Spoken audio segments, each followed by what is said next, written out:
Apa yang terjadi berikutnya setelah ini?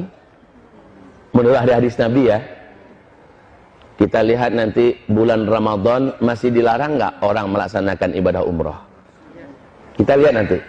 Kalau masih dilarang, lampu kuning dah tuh. Itu kuncinya. Lampu kuning. Kalau berkepanjangan larangan ini sampai ke musim haji, demi Allah itu lampu merah. Bila sampai ke musim haji, orang terhalang melaksanakan ibadah, demi Allah pencipta langit dan bumi, saya nyatakan di depan Bapak Ibu semua, seluruh bumi akan mengalami bencana-bencana alam yang paling mengerikan. Jadi tandanya nanti bulan Ramadan. Ustaz, tidak terjadi. Alhamdulillah, kita sujud syukur bersama-sama. Berarti Allah masih sayang kepada kita. Allah masih beri kesempatan bagi kita untuk memperbanyak amal soleh. Tapi kalau ternyata Ramadan tetap dilarang, awas, lampu kuning. Kalau sampai larangan ini berlaku sampai haji, maka hadis Nabi jadi terwujud. Akan ada tahun di mana umatku terhalang melaksanakan ibadah haji dan umrah. Jika demikian, inilah zamannya kita akan menyaksikan bencana-bencana alam yang paling mengerikan serentak di seluruh dunia. Tahu nak Bapak Ibu? Penstabil bumi ini adalah tanah haram. Poros bumi ini ke Sidratul Muntaha adalah Ka'bah. Penyeimbang bumi ini adalah orang-orang tawaf di sekitar Masjidil Haram. Hawa dosa, kegelapan maksiat yang dihasilkan oleh para pelaku-pelaku dosa dari orang kafir, orang musyrik, orang munafik, orang zalim, orang fasik, orang mujrim, dan seluruh orang ateis segala macamnya, itu mengeluarkan hawa hitam yang membuat bumi mengutuk, yang membuat langit tidak menerima, yang membuat laut berdoa kepada Allah, izinkan kami ya Allah menjadi penyalur azabmu kepada makhluk-makhlukmu yang durhaka kepadamu. Setiap para pelaku dosa mengeluarkan hawa hitam yang mengerikan, Pak, dan ini membuat bumi tidak rela Allah dimaksiati. Bumi berdoa kepada Allah, yang membuat laut tidak rela Allah dimaksiati. Laut berdoa pada Allah, minta izin kepada Allah agar Allah izinkan mereka mensunamikan bumi ini. Udara juga tidak rela untuk dihirup. Langit juga mengutuk, minta izin pada Allah agar turun petir dan segala macamnya. Ibarat Allah yang kami muliakan, selama ini Allah masih tahan-tahan, tapi ini akhir zaman, Allah tak akan tahan lagi. Nah, yang mampu menjinakkan bumi adalah selama orang masih tawaf di sekitar Ka'bah, selama orang masih umroh ke Masjidil Haram.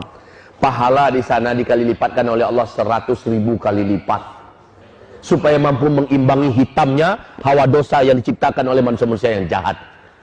Ketika hawa murni yang begitu putih dan bersih keluar dari amal soleh orang-orang yang beramal di tanah haram, maka itulah yang menstabilkan bumi ini, Pak. Ini penyeimbangnya. Tapi sekarang orang sudah dilarang untuk melaksanakan ibadah ke tanah suci gara-gara virus corona. Hamba-hamba Allah yang kami muliakan, maka bencana apa yang akan dialami oleh kita? Saya khawatir kalau ini panjang dan lama.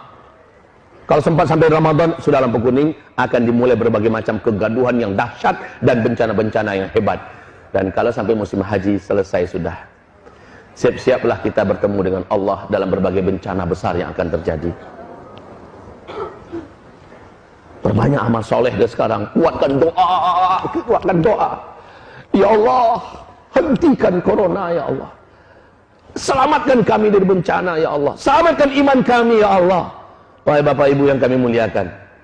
Dan kalau Allah hentikan, Allahur Rahman, Allahur Rahim, Allah yang maha menjaga dan memelihara kita. Tapi kalau masih berkepanjangan, inilah hadis Nabi yang jadi kenyataan. Dan di waktu yang bersamaan, kelangkaan pakan terjadi. Apa yang saya katakan tadi, kelaparan merata di mana-mana. Orang akan menjadi brutal dan membunuh demi makan, minum. Dan saat itu solusi bagi orang-orang yang beriman adalah, kata Rasulullah SAW, wahai Bapak Ibu, berarti tak lama lagi hantaman meteor menabrak bumi. Dan ini menimbulkan dukhon, tanda besar kiamat yang pertama. Sebelum itu terjadi, kata Rasulullah SAW, akan ada pertanda lagi. Bila penguasa Mekah Madinah, ketika mati seorang penguasa yang memimpin Mekah Madinah, lalu 3 orang pangeran berebutan memperebutkan jabatan kekuasaan. Untuk sementara, informasi bagi Bapak Ibu, 3 pangeran yang sangat berkuasa di Arab Saudi sekarang lagi perang dingin, menunggu Raja Salman meninggal, adalah Pangeran Mut'im bin Abdullah, anak kandungnya Raja Abdullah yang memimpin Arab Saudi sebelum ini.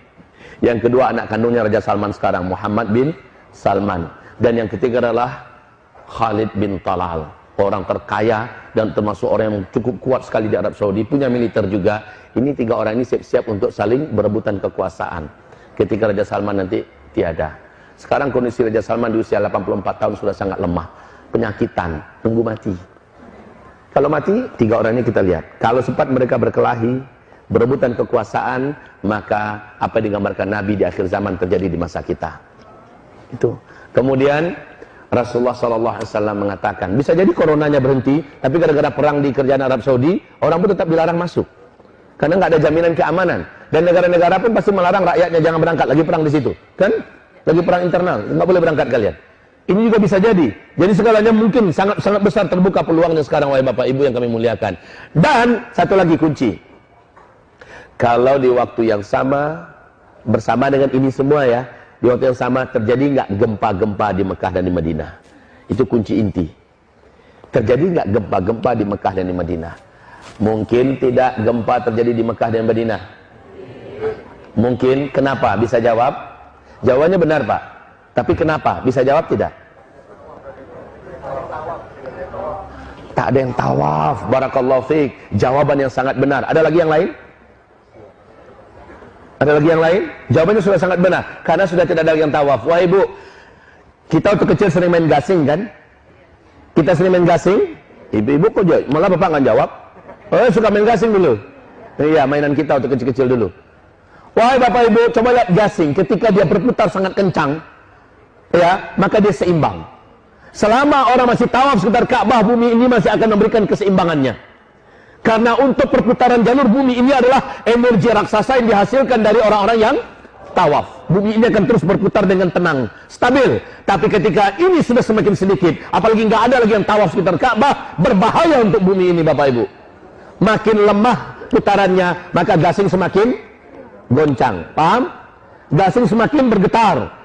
Makin melemah sebelum dia jatuh, dia akan semakin bergetar. Ini akan terjadi dengan bumi. Makanya saya katakan, kalau sampai berkepanjangan sampai haji, selesai sudah, bencana-bencana besar akan terjadi di seluruh muka bumi ini. Ya Allah. Dan ini tidak disadari oleh pemerintahan kerajaan Arab Saudi. Maaf, di situ siapapun ustadz, ulama, kiai yang berani bicara tentang akhir zaman pasti ditangkap. Karena yang banyak kena itu Saudi. Ketika bicara akhir zaman, yang paling banyak kena adalah